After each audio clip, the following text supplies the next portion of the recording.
Hello, listener. The fact you hear this means you're alive. If you're new here, consider subscribing and comment below where you're listening from. Let's begin the story.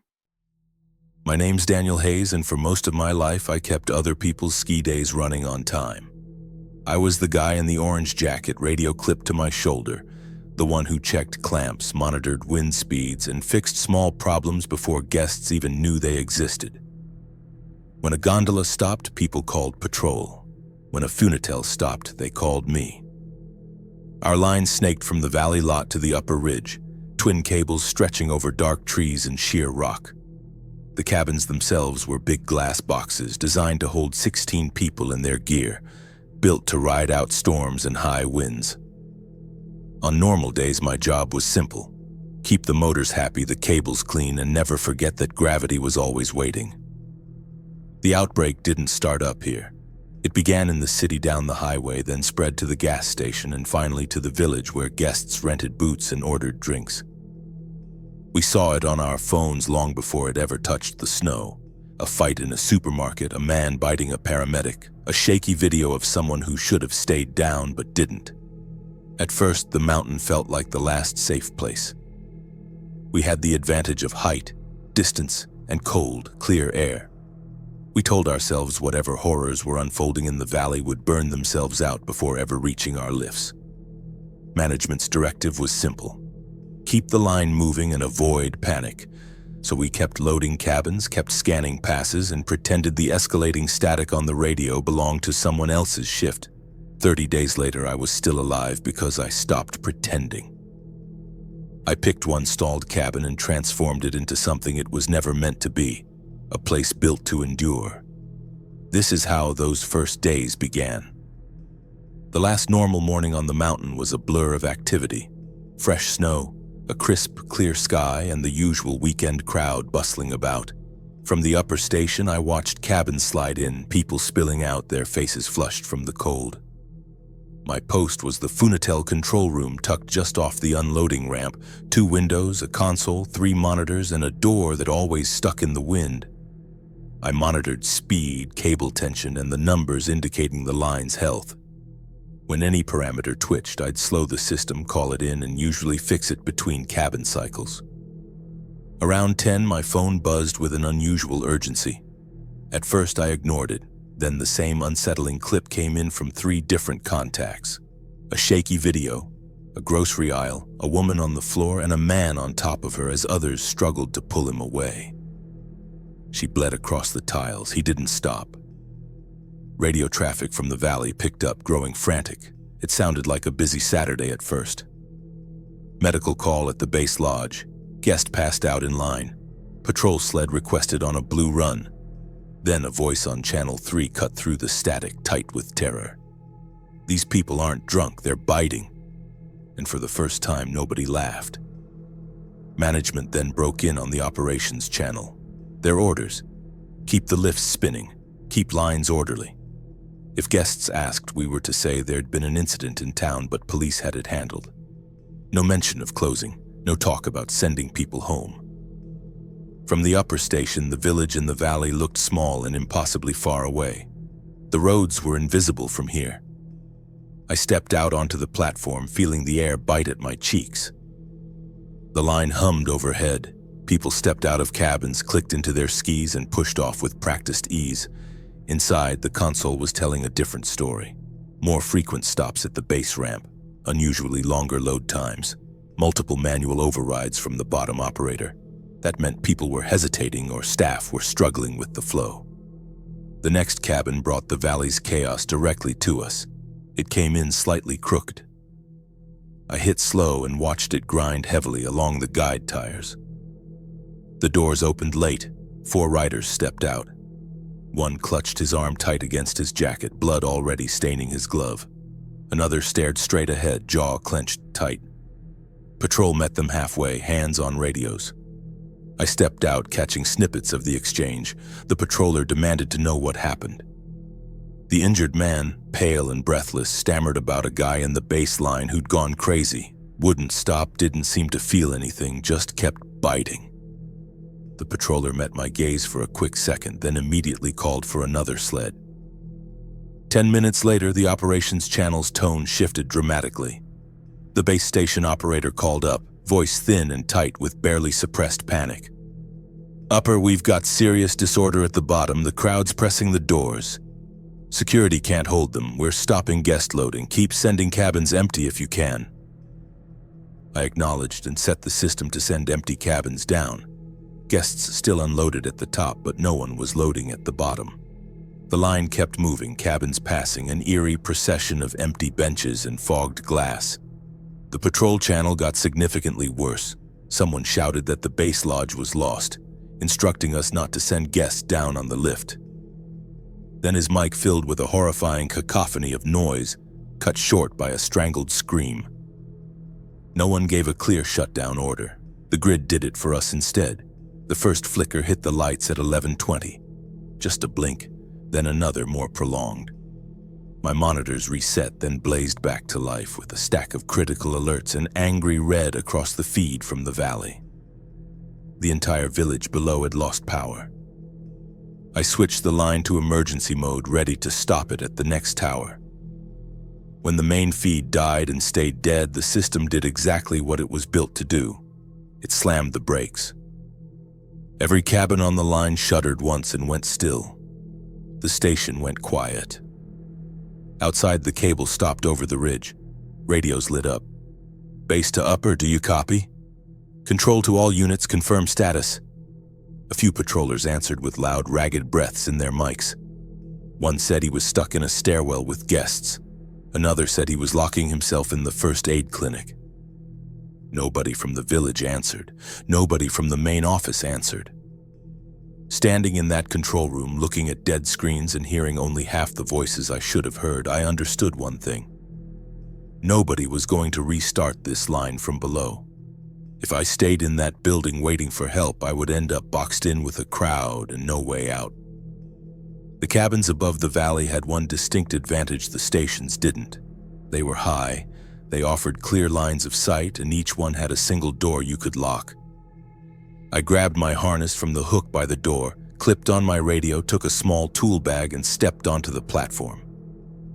Empty cabins slid in and bumped against the stops. I walked past the first, then the second, and picked the third. Its glass was intact. The door seals looked good. The floor was dry. There was no full-blown panic in the station yet, just confusion. Staff argued near the stairs about walking guests down the service road. Someone from management kept asking if the generators would bring the lifts back. Nobody watched the ridgeline. Nobody watched me. I stepped into the empty cabin, set my bag on the floor, and shut the door. The latch closed with a familiar, reassuring sound. For 10 years, I had kept people moving through these boxes. Now I was betting that one of them could keep me alive longer than that building ever would. I didn't sit right away. First, I needed to know if this cabin was a lifeboat or a trap. The box rocked once as the line settled. Wind hit, then eased. Below, the slope dropped into the trees, and then the valley stretched out. I checked my inventory. My harness, 2 clips, a short rope, and a tool bag with a wrench, screwdriver, tape, and a headlamp. My gloves were tucked in my jacket. The radio was clipped to my chest. No food, no clear idea what came next. Radio traffic jumped in short, frantic bursts. A patroller reported the base lodge doors were closed with people pressing against them from the outside. Someone else started to answer, then his voice shattered into a shout and static. After that, nobody spoke on the main operations channel. The cabin was standard funitel stock. Wide benches, overhead grips, a narrow gear rack, 1 emergency hammer, and a sticker with simple instructions. I pulled the hammer, felt its weight, then set it back down. Breaking glass up here would only invite snow, wind, and noise I definitely didn't need. Every cabin had a small emergency kit stashed under one bench. I popped the latch and slid the box out with my boot. Inside, 2 silver blankets, a first aid pouch, 3 half-liter water bottles, and a sealed bag containing a whistle and a tiny flashlight. No food, but water alone bought time. I sat and took a slow sip from one bottle. It tasted like plastic and chemicals, but offered a moment of close to relief. The sip didn't fix anything. It just told my body there was more than nothing. Through the uphill window, the upper station still appeared busy. Staff moved in small groups, directing guests toward the service road. No one looked up at the line. Climbing out and walking the cable back to the station was one option. Harness on, clip to the safety line, shuffle along the path above the cabins. We'd done it in calm weather with a clear plan. This wasn't that. I didn't know who waited inside the building, and the radio no longer sounded like help. Staying in the cabin offered height, wind cover, and a clear view of the mountain and the valley. The risk was simple. If the cable failed, I'd drop with it. If someone on the ground decided this box looked like a target and had a rifle or just enough rage, there was nowhere to run. A woman's voice crackled through on a channel I rarely used. She was calling for any unit near the access road. Cars were stuck on the switchbacks and people were abandoning them, running uphill. I turned the radio down to a faint hiss. Every new detail pointed the same way. Whatever was wrong in the valley was already climbing. Sitting there with a cold bottle in my hand and my boots pressed to the floor, I made a rule. If I went back to any station, it would be on my terms, not because someone yelled into a broken line. And if I stayed in this cabin, it wouldn't remain a loose tourist box. I'd reinforce it the way we reinforced any building before a storm. Find the weak points and take care of them. The first weak point was the door. Funitel cabins use wide sliding doors with a simple latch. Good enough to keep kids from leaning out, but not built to withstand a hard shove. I set my shoulder to it and felt the frame flex. Rope and straps became the next job. Between my harness line and the safety straps clipped to the rail, there was enough length to bind the door without breaking it. I looped one strap through the main handle and pulled it tight to the center pole, then added a second wrap lower down. Anyone outside would now have to fight both the latch and two tight bands before the door moved more than a crack. Glass was another vulnerability. These cabins were designed to handle wind and ice, not fists or tools. I couldn't change the glass itself, but I could mitigate what happened if it failed. The silver blankets were thin but strong. I taped one over the lower part of the door window and another over the panel opposite it. If a pane broke, most of the shards would hit the blankets and drop instead of flying across the cabin. By the time I finished, my hands had stopped shaking. The air remained cold, but the space felt different. I had taken the first step in transforming this from transport into shelter. I took another short drink, capped the bottle, and mentally made a list. Shelter, water, heat. A way to move when I had to. If this cabin could cover those 4 essentials, it was worth fighting for. Morning came slow on the mountain. Light merely leaked into the cabin. I lay on the bench watching my breath fog the glass, listening for anything that didn't belong. No scraping on the roof, no voices. Just the wind and a faint groan from the cable. A constant backdrop to the silence. The radio had gone completely quiet sometime in the night. A few broken calls, then nothing but static.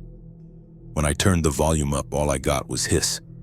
3 small bottles of water and 2 thin blankets wouldn't sustain me for long. I needed food, more layers, and some way to generate heat that wasn't just faint sunlight through the glass. All of that was in the buildings near the upper station. The village below was already lost. The station itself might not be, at least not yet. Getting there meant getting out. Every cabin had a roof hatch, a square panel with a red handle. I stood on the bench, pressed my gloved hands against it, and shoved. It stuck, then jumped an inch. A sliver of cold air slid in around the edge. I braced my shoulders and pushed until the panel swung up with a reluctant groan. Snow dusted the roof. I hauled myself up until my chest cleared the edge and took a slow, cautious look around. The line stretched both ways, a solemn procession of glass boxes hanging silently over the slope. The upper station sat 2 towers away, a concrete and steel structure with a wide deck. No smoke, no movement on the platform, no figures stood at the doors. The valley, however, told a very different story. Columns of smoke rose from the direction of the village. Even from up here, I could clearly see cars stuck on the access road, some turned sideways, abandoned. Small, indistinct shapes moved sporadically between them. The station was closer and blessedly quieter. That was enough. I dropped back inside and pulled my harness on, fed the straps through my legs and clipped the rope to my tie-in point. 2 metal posts were welded to the frame specifically for service work. I made an anchor there, looped the rope twice, and tied the one knot I trusted implicitly after years of hanging on towers. If that knot failed, there wouldn't be time to argue with it. Test first, I muttered to myself. Leaning back into the rope with my boots still on the floor, I put my full weight on the system. The anchor held firm. The rope creaked under the strain. Nothing moved. Going over the edge was infinitely harder than any drill. Same tools, but the stakes were utterly different. There was no snowmobile idling safely under the tower, no patroller at the base to joke about it later. Only empty air and a sheer hard drop. I climbed back through the hatch, turned so my back faced the open void, and lowered myself until I was sitting on the roof's edge. The rope ran from my harness to the anchor post inside. One more breath, then I swung my boots out and let myself hang freely. The cabin roof sat just above the main cable. I eased down until my feet hit the maintenance rail that ran alongside the line. The metal was cold and slick, but solid. A spare tether clipped to the safety cable gave me a crucial second point of contact. Then cautiously I started toward the tower. Each step sounded unnaturally sharp in the still air. No hum from the drive, no rush of wind past moving cabins. Only my boots scraping metal. The tower loomed up fast. Its intricate cross braces and ladders rose beside me. I moved to the ladder, clipped in again, and began my descent toward the station platform. Up close, the platform looked eerily abandoned. A few skis leaned haphazardly against the rack. A single glove lay forlornly in the snow. The main doors stood half open, inviting and unsettling. No one watched the ramp. Inside, the air smelled of cold metal and a faint, acrid copper edge. Dark, ominous streaks marked the tile near the ticket window and led directly toward the service hall. I stayed well clear of that line. Food, water, heat, layers, that was the absolute priority for this trip. The control room was a scene of dead monitors and a chair tipped on its side. Nothing of value remained. Farther down the hall, the break room sat where it always had, a small box containing a fridge and staff lockers. I nudged the door open with my boot and waited a second. No voices, no scuffling, no drag of a chair. The fridge surprisingly held 4 wrapped sandwiches, 3 bottles of sports drink, and something in a forgotten tub I decided not to open. I took the sandwiches and drinks, dropping them into a plastic crate I found under the sink. The storage closet proved a jackpot. Boxes of snack bars, a bulk bag of hot chocolate mix, instant oatmeal packets, and spare water bottles still in plastic. I stacked as much as I could carry in the crate, then added 2 rolls of sturdy tape and a pair of forgotten thick jackets from the lost and found shelf. Heat needed flame and fuel. The patrol room was my next target. Its door was shut, but thankfully not locked. Inside, red packs sat half-packed on a bench. On a shelf above them, I found a small camp stove and 6 gas canisters still in their original wrapping. That find mattered more than all the food combined. A stove meant melted snow, hot drinks, and a way to push the biting cold back a little inside the cabin. I packed the stove and canisters into the crate and quickly scanned the rest of the room. Trauma shears, bandages, dressings, hand warmers, a stack of silver blankets. I took a few of each, leaving the rest. On my way out, I carefully skirted the service hall and its disturbing dark streaks. There would be time to explore the rest of the building later if a later still existed. The ramp back to the platform felt significantly longer on the way up. The mountain outside looked the same, beautiful and dangerous, but the station now felt hollow, dead. At the edge, my cabin waited 2 towers out, small and motionless against the dark trees.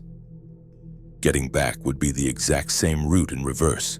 The same rope, the same rail, the same dizzying drop under my boots. Only this time I'd have a crate full of food and fuel in my hands and a clear, sobering thought in my head. If I wanted that cabin to be more than a cold box dangling in the air, this couldn't be the last trip I made. My legs already felt the burn of the climb, and my hands shook more from what I had seen in the station than from the cold air on the ridge alone. Back on the roof of the cabin, the crate felt twice as heavy as it had down in the station. My legs still shook from the climb, and the ladder swayed precariously with every gust of wind. I carefully slid the crate over the hatch, lowered it inside with the rope, then descended after it, sealing the panel firmly above me. Inside the cabin, it felt like shutting a car door against a raging storm. The same biting cold persisted, but now there were fewer avenues for anything to catch me by surprise. I pushed the crate to the center and immediately began sorting its contents. Sandwiches arranged to one side, snack bars and oatmeal packets to another, bottles and gas canisters lined up neatly in their own distinct row. This wasn't a month's worth of food, not by a long shot, but it was enough to quiet the immediate gnawing worry of the next few hours and allow me to start planning for the next few days. The stove came out of its box in 3 compact pieces: burner head, legs, valve. I set it on the plastic over metal floor, which had endured years of boots and skis, and immediately disliked how it rocked. If the stove tipped or the flame somehow got away from me, this small box would ignite terrifyingly fast. To mitigate the risk, I cut a square from the crate lid and placed the stove atop it as a stable base. Then I took the metal first aid tin, emptied its contents, and inverted it, using it as a second protective layer. If anything melted, it certainly wouldn't be the cabin floor.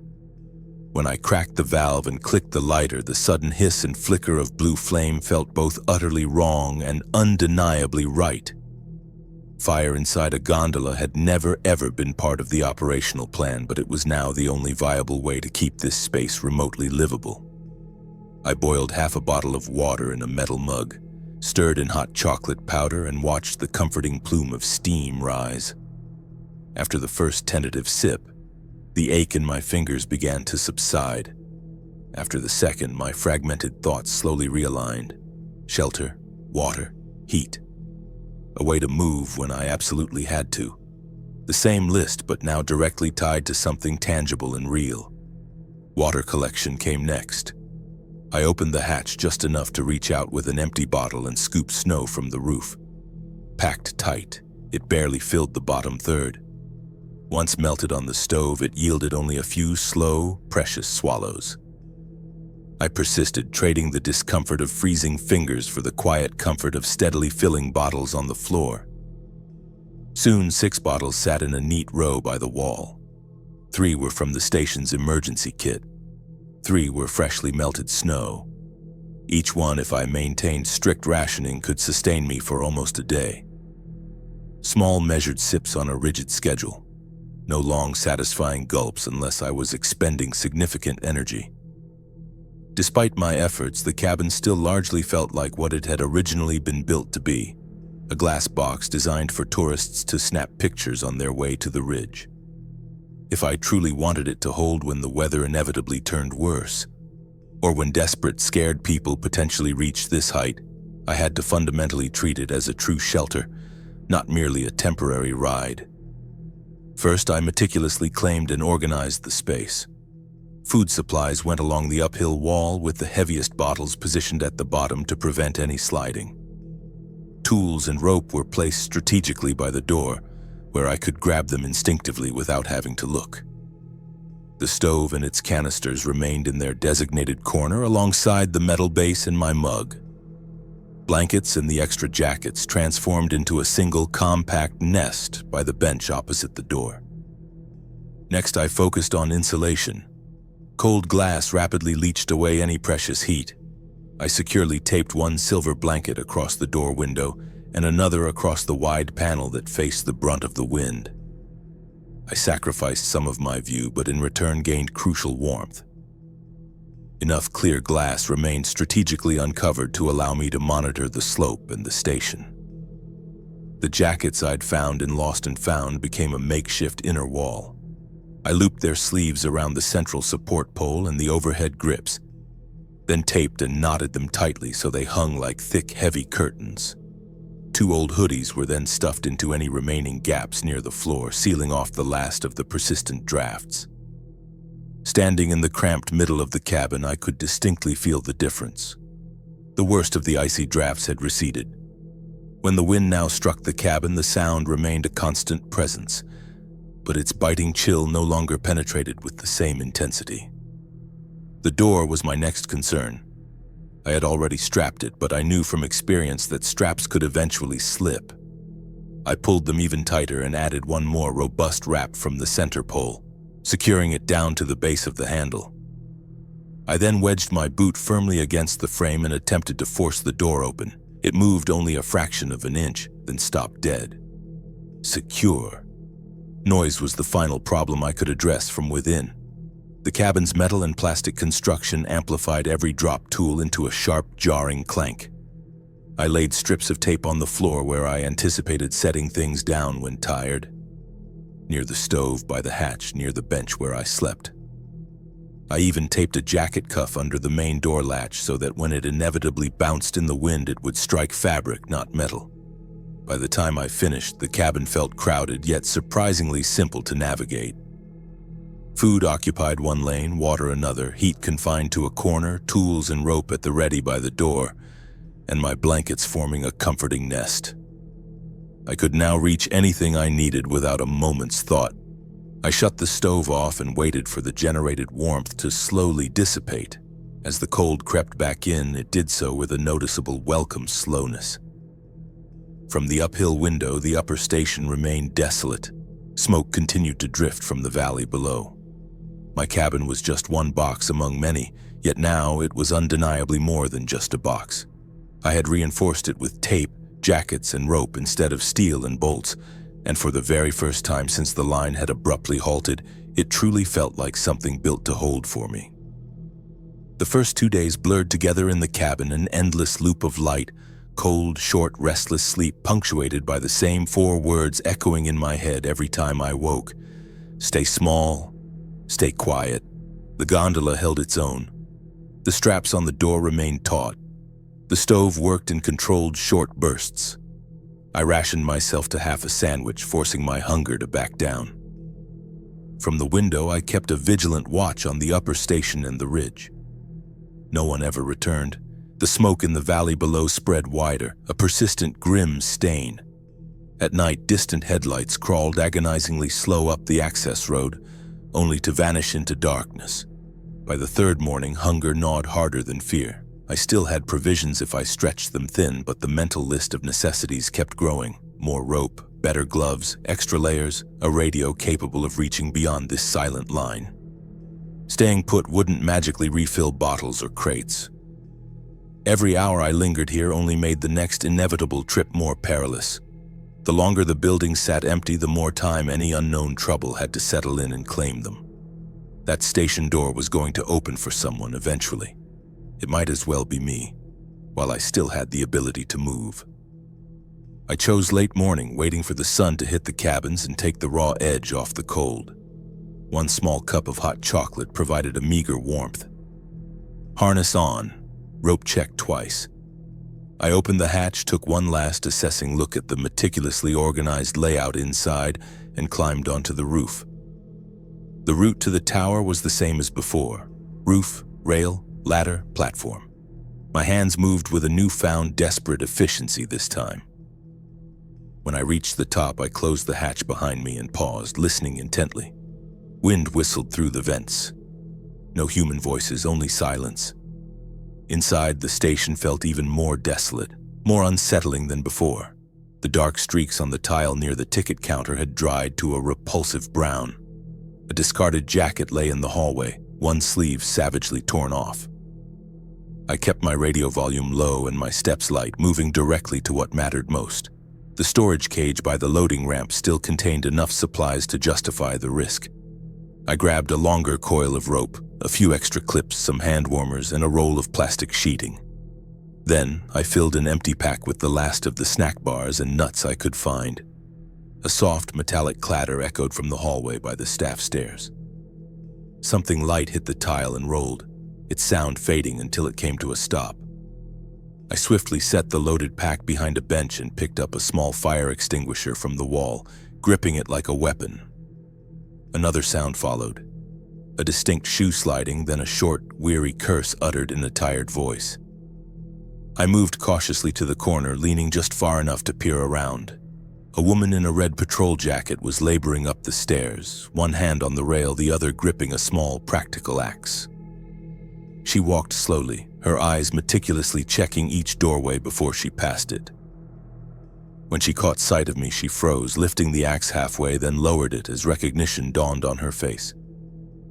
"Daniel," she breathed, her voice raspy. "I hoped someone made it up here." I lowered the extinguisher. "Maya," I replied, the name a relief. "You alone?" "Two of us now," she said, and a man appeared behind her on the stairs. He was taller, with broad shoulders under a stained kitchen jacket. He carried a metal tray like a makeshift shield and a wrench clutched in his other hand. "This is Tomás," she added. "He was in the Ridge restaurant when it all started. We met yesterday."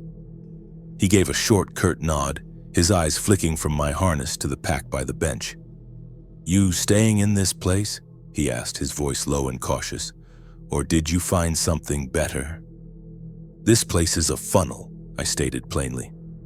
"Too many doors, too many ways in. I'm using a cabin on the line as a base, one door, one hatch. Nothing can just walk up to it without climbing." Maya stepped closer, her gaze still darting toward the shadowy side halls. "We checked the lodges," she said. "Too much glass, too many entrances. The clinic is a fishbowl. You're really living in a gondola?" "It's not much," I admitted, "but it's off the ground and it locks." I reinforced what I could. Food, water, some heat. It beats picking a new room every night and hoping nobody pounds on the wrong wall. She looked toward the platform doors, then back at me. A flicker of decision in her eyes. "How far out?" she asked. "2 towers," I answered. "I can get us there the same way I got here. Roof hatch, rope, rail." Tomás shifted the tray from one hand to the other, his expression grim. "Staying here isn't working," he said. "We've been living on cold soup and listening for footsteps in the dark. If you've got a place that locks, I'm in." "Any bites?" I asked, my gaze sharp, assessing them. "Scratches? Fevers?" Maya shook her head decisively. "I've been checking us both religiously. We're tired and hungry, but that's it." "That works," I confirmed. "Then help me load up," I instructed them. "We take what we can carry in one trip. Once we're on the line, I don't want anyone going back for something they forgot. There won't be a second chance." We moved with a new sense of purpose and urgency. Maya swiftly grabbed what was left in the medical cabinet. Tomás raided the back of the kitchen storage, emerging with heavy bags of rice, beans, and canned stew. I found another case of bottled water near the maintenance closet and split it between 2 packs, ensuring the weight would ride lower and be more manageable. The walk back to the platform felt remarkably shorter, with other boots scuffing the tile alongside mine. At the edge, the cabins hung in a neat, silent line. Mine was the third out, easily identifiable by the silver blankets taped inside the glass. I went first, harness on, rope anchored, clip on the rail. Stepping out over the dizzying drop felt worse, knowing I had eyes on my back, but the path itself hadn't changed. Roof, hatch, inside. I tied off, leaned out, and waved them forward. Maya followed, moving slower but with steady, deliberate caution, testing each step before she put her full weight down. Tomás came last, his heavy pack bumping rhythmically against his side. No one slipped. One by one, they dropped through the hatch and into the cramped cabin. When I sealed the hatch behind us and strapped the door firmly shut, the space inside felt suddenly smaller, yet profoundly safer. 2 new shapes, more weight on the floor, and crucially more hands for the next time we had to move. Now there were 3 of us. The cabin hadn't grown, but our world within it certainly had to. Space was the immediate test. With just me, gear could lie where it fell. With 3 people, however, every stray jacket or bottle became a tripping hazard. We shifted things until they made sense. Food along the uphill wall, water neatly lined beneath the bench, the med kit and stove sharing a corner. Rope and harness hung by the hatch. Sleeping quarters remained opposite the door, a tightly packed nest of blankets and jackets. Maya took one look at the clutter and immediately began organizing. She had that patrol habit of counting everything. "If we don't put things back in the same precise spot," she stated, "we're going to stomp a canister in the dark or kick the stove right over." Tomás helped her tape labels onto bottles and bags. The left side was designated for drinking water, the right for cooking.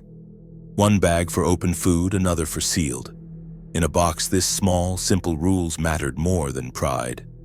We added one more rule.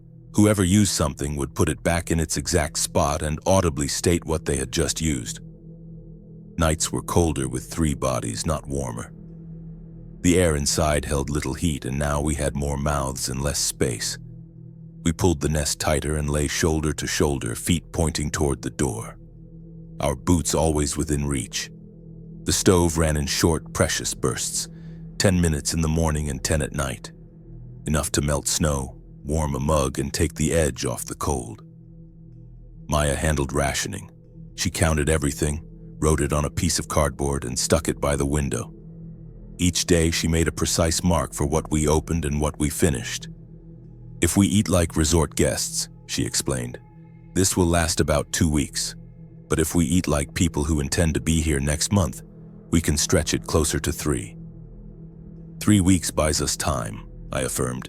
Work meant defined roles. Maya assumed responsibility for medical needs and the first watch. She checked our hands and feet daily, taping hot spots before they could blister, and listened when the wind changed pitch. Tomás handled food preparation and small repairs. Rice, beans, stew, and snack bars became carefully planned, if rough meals instead of random bites. When a strap came loose or a jacket tore, he fixed it with tape and a needle from the med kit. My role encompassed the rope, the hatch, and all things outside the cabin's confines. I checked anchor points, watched the tower and the ridge, and picked the days we would risk leaving the cabin. We settled into a simple, disciplined schedule. Mornings were for water and heat. Midday, we stayed still and quiet, saving energy. Afternoons were for small jobs inside. Nights were for sleep in blocks, one person awake at a time with the radio low. Noise rules stayed strict. No shouting, no banging on glass, no dropping gear. When one of us needed something from the crate or the stove, we set it low and clear. Our first argument came on the 3rd shared day. Tomás, staring at the ration card, shook his head. "We should be eating more now while we still have muscle," he argued. "If we starve from the beginning, the first strenuous climb is going to drop someone." Maya kept her voice steady. "If we eat heavily now, we're cutting our future short. I'd rather be a little hungry every day than full for 10 days and empty for another 10. I stepped in before the tension could escalate. "We'll split the difference," I proposed. "Today and tomorrow we eat a little more than the card suggests. After that, we lock it in strictly. If we find more supplies, we adjust. If we don't, we follow it precisely, no extras." Tomás looked away, then back. "Fine," he conceded. The 30-day mark turned into a number we used when the cabin felt too small. It was just something to aim at so the days did not melt into one long freeze. On clear days, the valley reminded us why we stayed high. More cars ended up sideways on the road. None of them walked like tired skiers heading home. Late in the 2nd week, the emergency band on the radio coughed to life with a clipped voice calling for any mountain site still intact. The speaker said height and water meant better odds. Said small groups were holding out. Said they were trying to link people up. The words came in broken pieces. Maya tried to answer, but our radio could not reach him. All we got back was hiss. "At least someone's still out there," Tomás said. "Talking doesn't mean close," I answered. "But it means the world hasn't gone quiet yet." We went back to our small tasks. Another strip of tape on a draft. Another bottle of snow turning into water. A quiet pull on the straps across the door. The cabin was a glass box on a cable, but now it held 3 people working the same plan, and that made it feel like something we might hold for a while. The storm reached us before we saw it. The air went flat, and the light on the snow turned a menacing gray. Wind had been steady for days, just enough to rock the line now and then, but this felt profoundly different. The cable began to hum with a new, deeper resonance. and the cabin twitched in short, sharp bursts. I checked the straps securing the door and the blankets taped over the glass. The tape still held firm. Jackets still hung perfectly in place. Our nest of layers in the corner was as tightly packed as we could make it. Maya, ever vigilant, sealed one last tiny gap near the floor with a folded hoodie and stepped back. "We're not opening the hatch once this hits," she stated, her voice grim. Tomás sat by the stove corner, nervously rolling a gas canister between his hands. "How bad do these storms get up here?" he asked, his voice barely audible over the rising wind. "Bad enough to rip signs clean off their posts," I replied, my gaze fixed on the swaying cable. "The line can usually ride it out if ice doesn't build too fast. What truly worries me is the swing." We boiled water early, filling every available bottle, then topped off a pot we could reheat later. Once the flame was extinguished, I packed the stove and canisters tightly back into their corner. We needed everything to remain exactly where we left it. By noon, the ridge had vanished, swallowed by a thick, moving gray. Snow began to fall sideways, fine and hard, driven by the relentless wind. The cabin now rocked with increasing intensity, small motions stacking into a long, slow, sickening sway. The metal in the tower let out a low, tormented groan when the worst gusts slammed into it. Maya watched the blankets and meticulously checked the tape with her fingertips. "If that goes," she murmured, "this turns into a freezer." "It holds until it doesn't," I answered simply, the harsh truth hanging in the air. Tomás shifted closer to the nest, his voice low.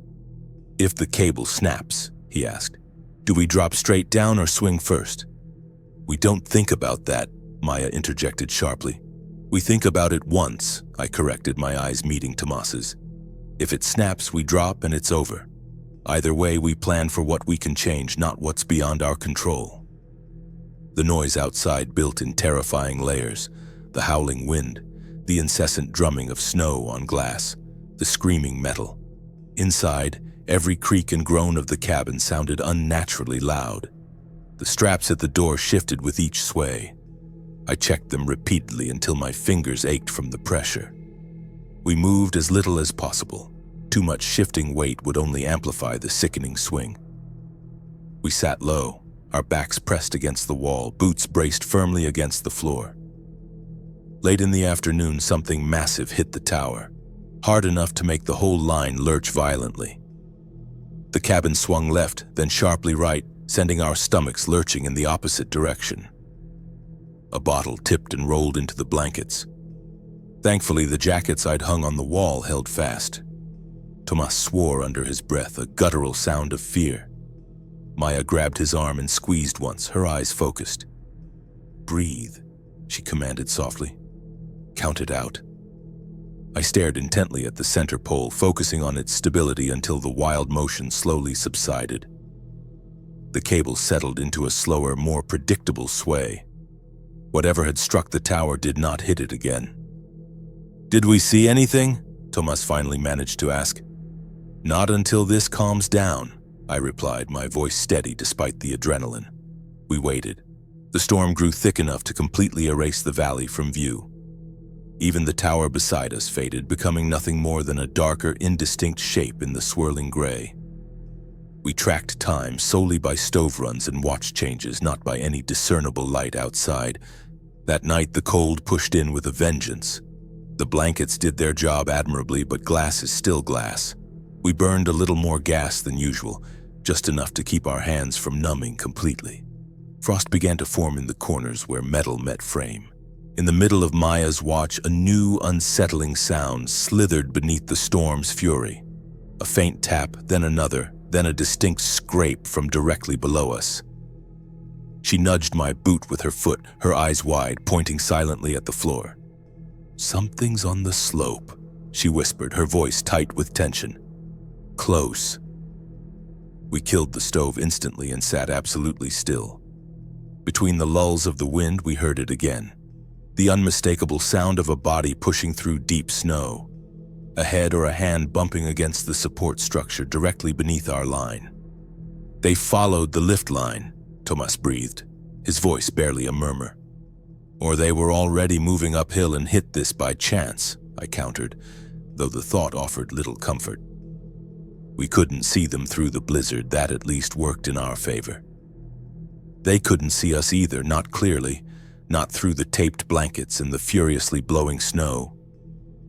The tapping at the support structure came and went. A dull thud, a slower dragging sound. Something was trying to climb or hit whatever metal it could reach.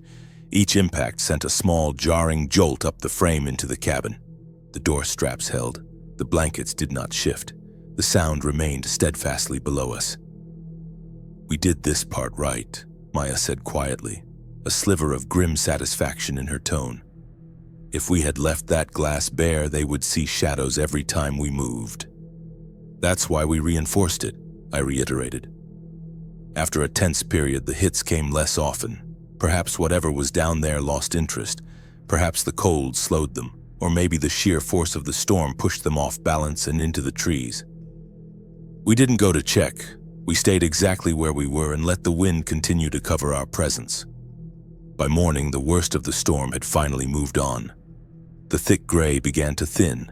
The ridge slowly reappeared piece by piece. Drifts of snow piled high on the slope below. At the base of the tower, dark, ominous shapes lay half buried in the snow.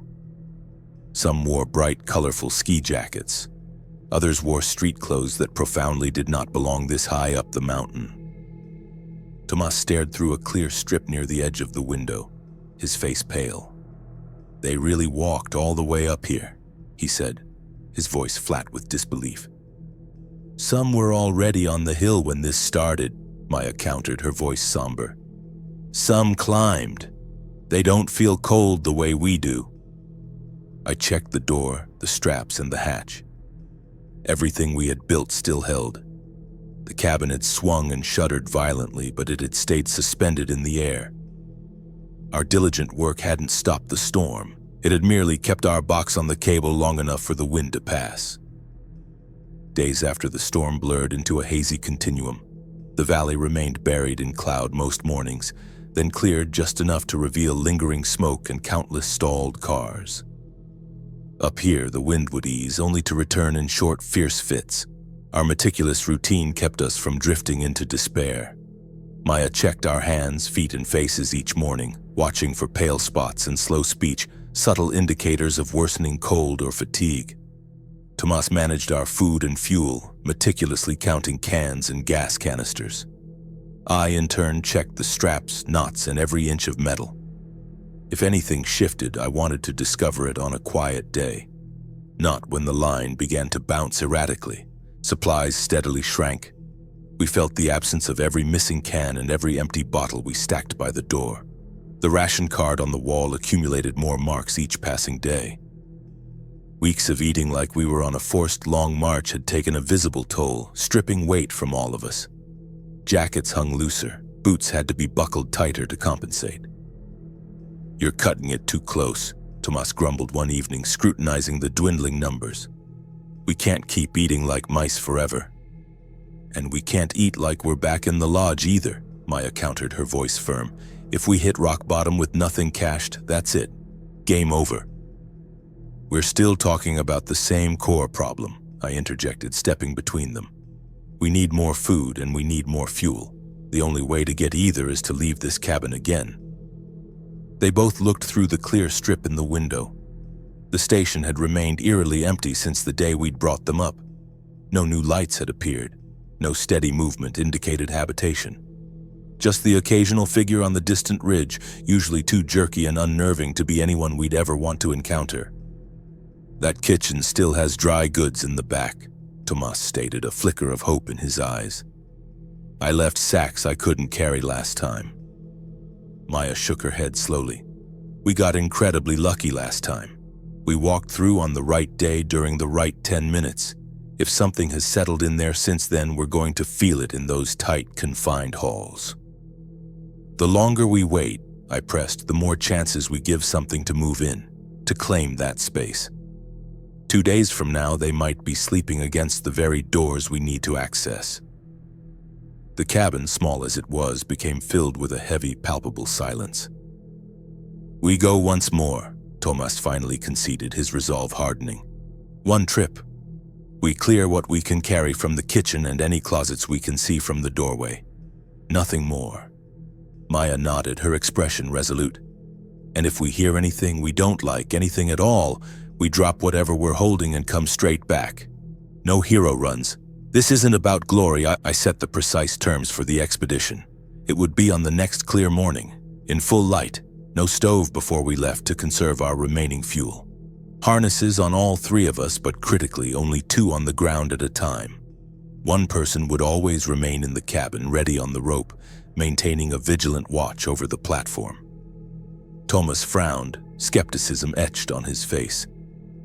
If something grabs you down there, one guy on this rope is not going to yank you free, Daniel. One person up here means we don't all get trapped if someone freezes in a hallway, I explained, my voice level. We keep one brain out of the building, an escape route no matter how tenuous. He didn't like it, but he grudgingly saw the point. In the end, Maya and I would go down. Tomás would remain in the cabin, watching the ridge, the platform, and the tower for any sign of movement. The morning we picked dawned cold and bright. A clear sky, sharp light glinting on the snow-laden trees, and crucially, no fresh tracks on the slope below. Harnesses on, knots checked. I opened the hatch, climbed to the roof, and meticulously tested each anchor point before I waved Maya up. Tomás watched from below, a silent sentinel. The walk along the maintenance rail felt shorter now that my body knew the precise rhythmic movements, but the dizzying drop into the valley had not changed its terrifying allure. The platform waited ahead, empty and still. We crossed the ladder, stepped onto the concrete, and immediately crouched by the wall to listen intently. No voices, no scraping, just the persistent whisper of wind in the vents and a faint, unsettling groan from deep within the building's hollow structure. Inside, the air smelled stale and rank, a mixture of old snow, dust, and something sweet that had gone terribly wrong. We moved directly toward the kitchen storage. The dark streaks on the tile from my last visit had not changed. They were still there, dried to a gruesome brown. We stuck strictly to the plan. No stairs, no locker rooms, no clinic. Just shelves we could clearly see from the safety of the doorway. Big sacks of rice and flour sat where Tomás had left them, along with dry pasta and boxes of drink mix. We cut open sacks and poured what we could into smaller, more manageable bags. Full sacks were simply too heavy and cumbersome to haul along the rail. Maya kept one ear glued to the hallway, listening for any sound. I, meanwhile, watched the entrance, my hand instinctively on my radio. A dull thump rolled down from somewhere above us, then another, closer this time. Something heavy moved with a slow, laborious drag. It wasn't a normal step, more like a body being pushed along a wall. The sound originated from the direction of the staff stairs. Maya froze instantly. I raised the radio to my lips. "Tomás, talk to me," I said, my voice low but clear. "You see anything on the platform?" "Nothing moving up here," he answered, his voice tight with vigilance. "Ridge is clear. What are you hearing?" "Stairs," I replied. "Something on them. We're done. Get ready on the rope, Tomás." We abandoned the half-filled bags on the floor, grabbing only what we already had secured on our shoulders. At the kitchen door, another thump hit, closer still this time, followed by a slow, wet scrape and a guttural, wet breath that definitely did not sound like someone who had just climbed anything. We didn't go look. We moved. Back on the platform, I clipped in and started for the ladder, the urgency palpable. The wind had picked up enough to remind us of the vast, cold emptiness that waited below. Maya followed at my heels, her pack bumping rhythmically against her back. When we reached the cabin, Tomás already had the hatch open and the rope line tight, ready for our ascent. Inside, with the door strapped and the hatch closed, we sat in exhausted silence and listened. The station remained quiet. Too quiet to tell if anything had reached the hall we had just left. The bags we'd managed to bring in sat heavier than they truly were. "That was it," Maya said, her voice flat. "We don't go back in there. Not unless we have no other choice, not ever." She was right. We had pushed our luck to the absolute limit to get this much. Reinforcing the gondola had given us a secure base, but raiding the station, facing unknown dangers in tight hallways, could not be our permanent answer to every problem. After that last supply run, the days felt tighter, more restrictive. We had more food and gas, but every single can now seemed to tick like a clock. Something was definitely moving in the station now. We'd heard it on the stairs. The gondola was the only place left on the mountain that still truly felt like ours, a final bastion of relative safety. Each morning, our routine began with checks: the door straps, the hatch, every knot. One of us would scan the ridge and valley through the clear strips in the blankets. Midday, we melted snow, fixed any lifting tape, and rested, conserving every ounce of energy. Evenings, we'd run the stove for a few precious minutes, eat our sparse meal, and then sleep in turns, one always awake on watch. Then, on a particularly gray morning, the radio crackled twice and a thin, distant voice emerged.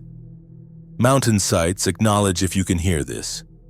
We are logging survivor locations. If you are in a lift station, tower, or ridge facility, report your status and if you can move." I picked up the mic, my heart pounding a little harder. "Stalled gondola on the north ridge of Ridgeview," I said, keeping my voice steady. 3 survivors. We have shelter, water, and some food. We can move on foot if there is somewhere worth going."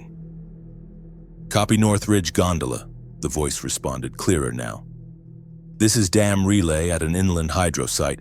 We have a secure compound with power, treated water, and crops. We can't send aircraft. We can move ground teams as close as roads and fuel allow. If you can reach a pickup point, we can take you in. If you can't move, we log you and try later." Maya leaned closer, her eyes locked on mine. "Ask how close," she whispered. "How close can you get to Ridgeview?" I asked into the mic. "The valley is blocked. Roads are full of cars and infected." "Affirmative. We've mapped your valley. We can't drive into it. However, we can reach the service station north of you on the old highway, mile marker 42. It sits alone on a ridge. We will have a truck there at local noon in 48 hours, 15-minute window, cloth marker only, no sound."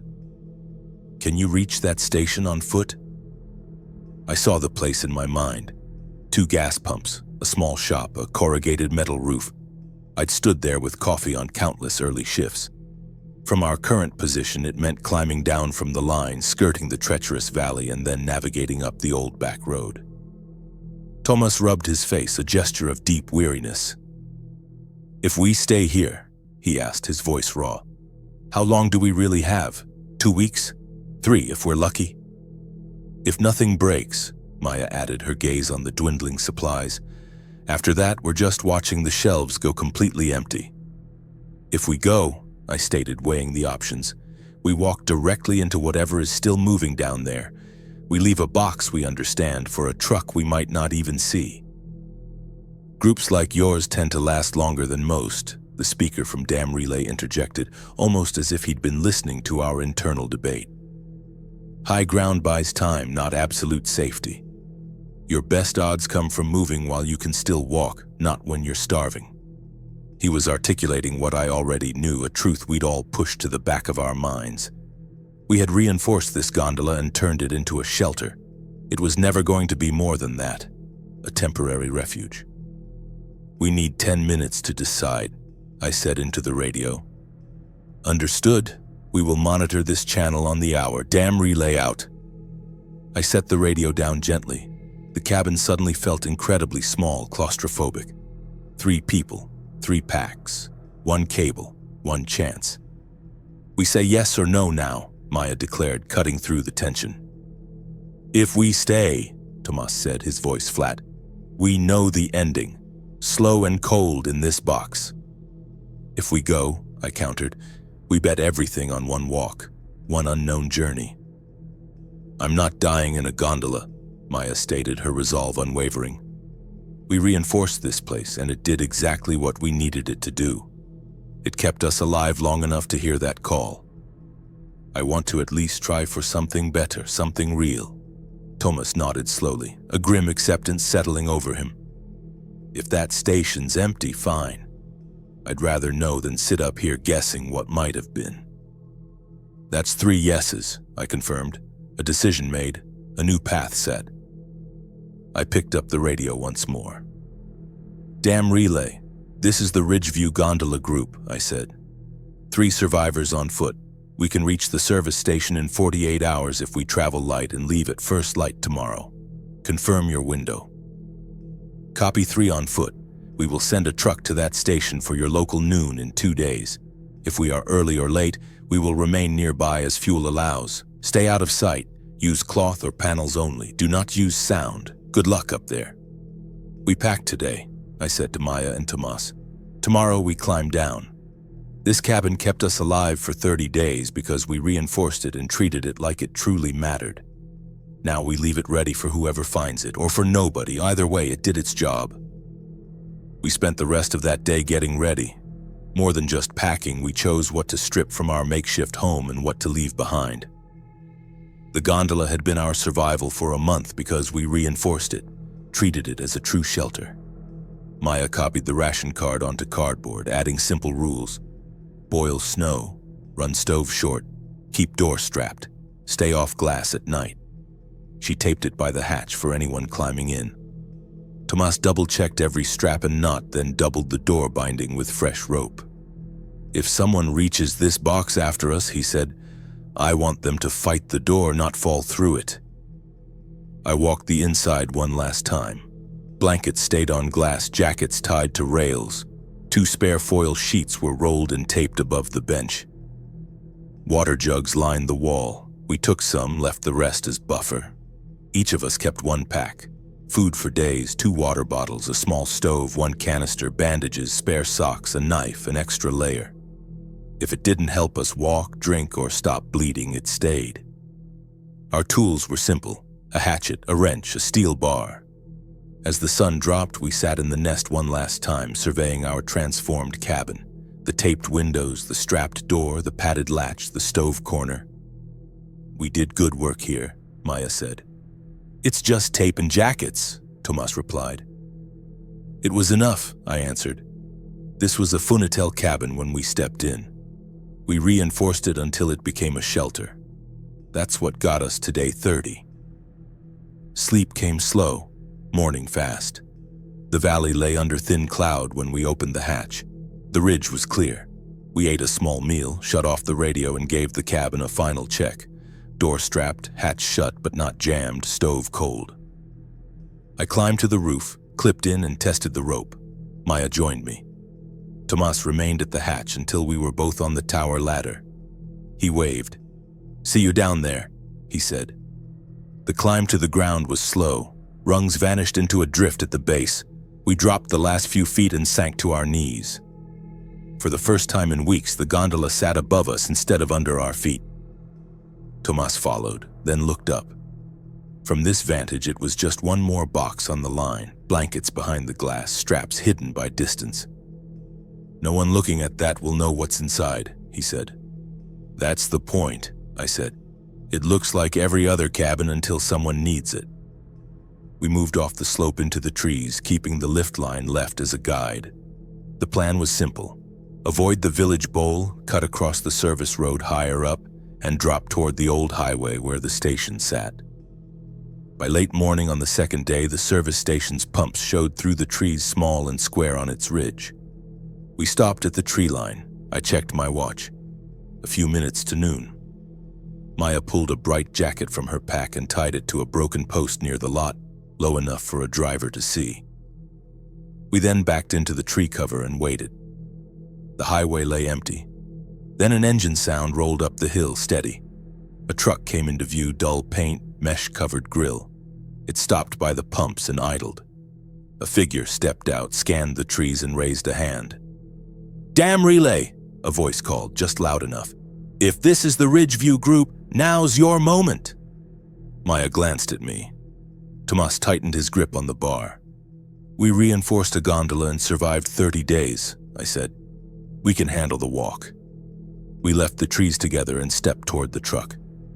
That was how I reinforced a stalled ski gondola and survived the first 30 days of the outbreak. If you enjoyed the story, please like, subscribe, and comment where you're listening from. See you in the next one.